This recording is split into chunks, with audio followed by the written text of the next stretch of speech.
بسم اللہ الرحمن الرحیم۔ السلام علیکم۔ بیسیکلی ہم آج کل جو ہے ڈسکس کر رہے ہیں بایو ڈیزل کے اوپر، اور یہ اسٹوڈنٹس کے لیے ہے تاکہ اسٹوڈنٹس اور انڈسٹریز میں جو کام کر رہے ہیں ان کے لیے یہ فائدہ مند ہوں کہ بایو ڈیزل کے متعلق بایو ڈیزل کی ضرورت کیوں ہے، بایو ڈیزل کیسے بناتے ہیں، اور بایو ڈیزل کے انوائرمنٹ کے اوپر کیا ایفیکٹس ہیں۔ اور آج کی جو ہماری یہ ویڈیو ہے یہ بیسیکلی فوکس کرتی ہے صرف اور صرف کہ بایو ڈیزل کیسے بنایا جاتا ہے۔ تو بایو ڈیزل کی تیاری کے متعلق یہ میرے پاس جو ہے بایو ڈیزل کا ایک سیمپل جو ہے وہ رکھا ہوا ہے۔ یہ ہم نے لیب میں تیار کیا ہوا ہے، اپنی لیب میں جو ہے ہم نے خود تیار کیا ہے، research laboratory of bio energy میں، جس کو ہم RLB بھی کہتے ہیں۔ اس لیبارٹری کے اندر یہ تیار کیا گیا ہے۔ اس میں آپ دیکھیں گے کہ 2 لیئرز آپ کو نظر آ رہی ہیں۔ اوپر والی جو لیئر ہے یہ بایو ڈیزل کی ہے، اور نیچے والی لیئر جو ہے وہ گلائسرین کی ہے، اور ساتھ میں وائٹ سالڈ مٹیریل بھی نظر آ رہا ہے۔ یہ بیسیکلی ہم نے کیٹالسٹ اس میں ڈالا ہے۔ تو یہ بایو ڈیزل کا سیمپل ہے، ٹھیک ہے۔ اور یہ بیسیکلی بنایا کس طریقے سے گیا ہے، یہ ویسٹ کوکنگ آئل سے بنایا ہے جو ہوٹلوں اور ریسٹورنٹ سے جنریٹ ہوتا ہے، جہاں پر مختلف قسم کی جس طرح سے سموسے پکوڑے وغیرہ بنتے ہیں، اور اس کے بعد جو ویسٹ آئل جنریٹ ہوتا ہے اس سے جو ہے وہ 3-4 مرتبہ استعمال کے بعد جو ہے ویسٹ ہو جاتا ہے۔ ہوٹل والے اس کو ڈسکارڈ کرتے ہیں، تو ہم نے اس کو ویسٹ سے جو ہے یہ بایو ڈیزل بنایا ہے۔ بایو ڈیزل بنانے کے لیے 3 کمپوننٹ جو ہیں وہ لازمی ہوتے ہیں۔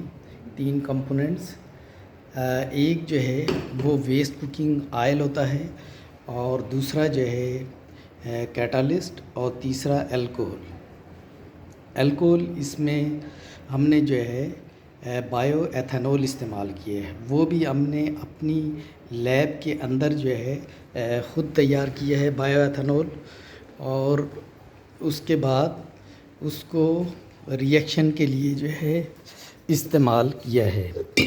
یہ بایو ایتھنول ہے جو کہ ہم نے لیب کے اندر جو ہے خود بے گاز سے تیار کیا ہے، اور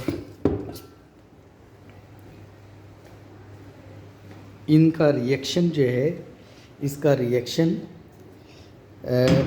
ویسٹ کوکنگ آئل سے کیا ہے، ویسٹ کوکنگ آئل سے in the presence of catalyst, hydrogens catalyst.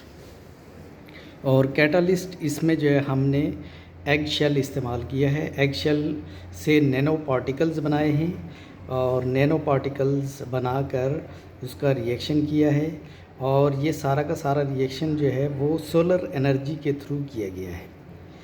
یعنی اس میں ہم نے ویسٹ کوکنگ آئل لیا، ایتھنول لیا، اور ایگ شیل سے نینو کیٹالسٹ بنا کر وہ استعمال کیے، اور پھر سولر انرجی کے ساتھ جو ہے، سولر انرجی جو کہ رینیویبل انرجی ہے، اس کو استعمال کرتے ہوئے ہم نے یہ ریئیکشن کیا ہے۔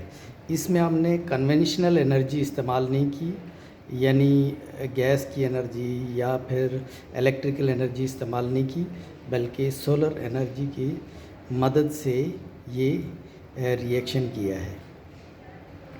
اور جب یہ بن جاتا ہے 2-3 گھنٹے میں جو ہے ریئیکشن ہو جاتا ہے، تو پھر اس کے بعد اس کو سیپریٹ کرتے ہیں، مختلف لیئرز، سالڈ کیٹالسٹ الگ کیا جاتا ہے، گلائسرین کو الگ کرتے ہیں، اور بایو ڈیزل الگ ہو جاتا ہے۔ پھر بایو ڈیزل سے ان ریئیکٹڈ الکوہول کو بھی سیپریٹ کرتے ہیں۔ سیپریٹ کرنے کے بعد اس کی آئیڈینٹیفیکیشن کی جاتی ہے بایو ڈیزل کی، مختلف کرومیٹوگرافی سے، فزیکل پیرامیٹرز، کیمیکل پیرامیٹرز کی مدد سے اس کی آئیڈینٹیفیکیشن کرتے ہیں، اور اس طرح سے پھر آخر میں جو ہے اس کو ڈیزل انجن کے اندر جو ہے استعمال کیا جاتا ہے۔ اس میں جنریٹر ہو سکتے ہیں، ڈیزل والے جنریٹر، ٹریکٹر، ٹرکس، مختلف جو گاڑیاں ہیں جو ڈیزل پہ چلتی ہیں ان کے انجن میں اسے استعمال کیا جا سکتا ہے، اور انجن کی ایفیشنسی کو بہتر رکھنے کے لیے زیادہ تر بلینڈز استعمال ہوتے ہیں۔ تو آج کا جو ڈسکشن ہے وہ صرف اور صرف اس پہ تھی کہ بایو ڈیزل کیسے بنایا جاتا ہے۔ تھینک یو ویری مچ، خدا حافظ۔